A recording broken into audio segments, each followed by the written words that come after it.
স্পষ্ট কথা একটাই, আমি আজানের সময় আমি সুফি হাসিম কথা বলি না, আল্লাহু আকবার না, আল্লাহ বড়। তুমি যদি চিফ অ্যাডভাইজার, শান্তিতে নোবেল পুরস্কার বিজয়ী, কিন্তু আসলে তুমি বাংলাদেশে শান্তি চাচ্ছ না। আমার মনে হয় তুমি রয়্যাল এজেন্ট হিসাবে কাজ করছো।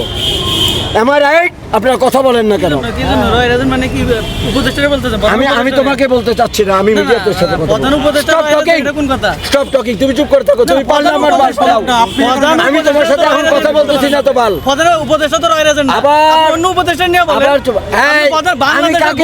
বাংলাদেশের গৌরব ডক্টর ইউনূস। আমি তো তাই বলতেছি, আজকে যদি ডক্টর ইউনূস ক্ষমতা না নিত তাহলে বাংলাদেশ দখল করে নিত, সিকিমের মতো দখল হয়ে যেত। হ্যাঁ, হায়দ্রাবাদের মতো দখল হয়ে যেত। আমারে জ্ঞান দিও না। আপনি সরি আঙ্কেল, আপনি আপনি ডক্টর ইউনূস ছাড়া অন্য কথা বলেন, অন্য উপদেশের কথা বলেন। আমি আই ডোন্ট নো, আমি কোনো সমস্যা না। তুমি বাল ইংলিশ করো না, আমি ঢাকা ইউনিভার্সিটি আমার কোনো সমস্যা নাই, বাট ডক্টর ইউনূস ছাড়া শুনেন কথা বলেন, সংযতভাবে বলেন। স্বরাষ্ট্র উপদেষ্টা হ্যাঁ এটা বলেন, এবারে বলেন। লেফটেন্যান্ট কর্নেল জাহাঙ্গীর আলমকে অ্যাজ আর্লি অ্যাজ পসিবল পদত্যাগ করতে হবে। আপনারা কি, আমি কি এটা বলে টাকা কামাই করতেছি? আমি আপনাদের পক্ষে কথা বলি। আরে তুমি না আমি বলো না। আচ্ছা আরেকটা কথা, আরেকটা কথা, ডক্টর আসিফ নজরুল, ডক্টর আসিফ নজরুল, আপনি সাওয়ার আপনি এত কথা বলেন কারণ বন্ধ করতে বলেন, তোরে কিন্তু বের করবো এখান থেকে, তুই বের করবো, তুই চুপ করে থাক। আসিফ নজরুল সাহেব, আপনি আইন উপদেষ্টা, আপনি আনলফুল কাজ করছেন। এই বল, তুই তালি যাস কে? ও তালি দিলে কিন্তু আমি কথা বলতে পারবো। এই তুই তালি দিলে এগুলো আমরা দিব না। একটা কথা শোনেন,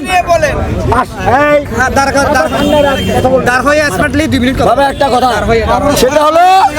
সেটা হলো রেগে গেলেন তো হেরে গেলেন, আমি ওর মতো কথা রাখবো কেন? একটা কথা শোনেন, আমি নামাজে যাব, খারাপ কথা বলা নিষেধ, কিন্তু আমি খারাপ কথা বলতে বাধ্য হচ্ছি। হাদির রক্তলাল, আসিফ নজরুল চাটের বাল, হাদির রক্তলাল, স্বরাষ্ট্র উপদেষ্টা চাটের বাল। যদি লজ্জা থাকে তাড়াতাড়ি দায়বদ্ধতা নিয়ে পদত্যাগ করো। ঠিক বলছে? আমার ছাত্র ডাক্তার আছে, মেজর আছে, কর্নেল আছে, বুয়েট থেকে পাশ করে ইঞ্জিনিয়ার আছে, ঢাকা বিশ্ববিদ্যালয়কে আমাকে দাঁড়িয়ে থেকে সার্টিফিকেট দিছে, মনে করে না মোল্লার দল মসজিদ পর্যন্ত। আর একটা কথা, ভারত কিন্তু আমাদের বন্ধু না, ভারত হলো আমাদের শত্রু রাষ্ট্র। কারণ ভারত কিন্তু আমাদের বন্ধু না, ভারত আমাদের শত্রু, নাম্বার ওয়ান শত্রু। কারণ ভারত ফেলানিকে হত্যা করে ঝুলাইয়া রাখে, কাটা তারে ঝুলাইয়া রাখে, এটা আমার ভাই বুঝছে। আবার ফয়সাল, হ্যাঁ, আবার ফয়সালকে হত্যা করে তাদেরকে সেভ এক্সিট দিয়ে দিতে ভারতে।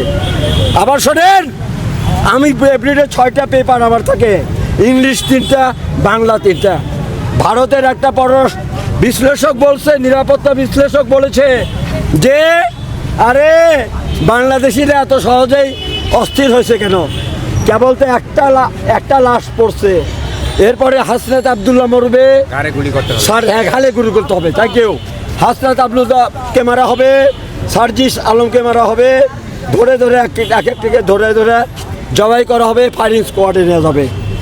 আজ থেকে আপনারা যদি প্রকৃত মুসলমান হন, ভারতীয় পণ্য বর্জন করবেন, পারবেন? হ্যাঁ, আচ্ছা।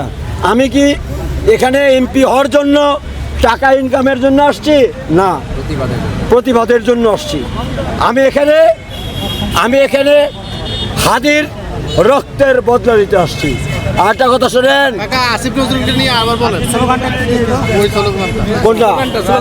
আচ্ছা তাহলে আপনাকে ধন্যবাদ।